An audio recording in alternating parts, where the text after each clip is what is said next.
నా భుజాన్ని తడుతూ, అన్నా నీకు తోడుగా మేమంతా ఉన్నామన్నా అంటూ నాతో పాటు అడుగులో అడుగు వేశారు. ప్రేమాను రాగాలు పంచి పెడతా ఉన్నారు, ఆత్మీయతను చూపిస్తా ఉన్నారు. మీ అందరి ఆప్యాయతలకు, మీ అందరి ప్రేమానురాగాలకు, మీ అందరి ఆత్మీయతలకు, ప్రతి అక్కకు, ప్రతి చెల్లెమ్మకు, ప్రతి అవ్వకు, ప్రతి తాతకు, ప్రతి సోదరుడికి,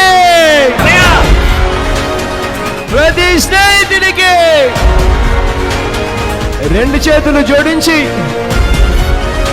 శిరస్సు వంచి పేరు పేరున హృదయపూర్వకంగా కృతజ్ఞతలు తెలుపుకుంటా ఉన్నాను.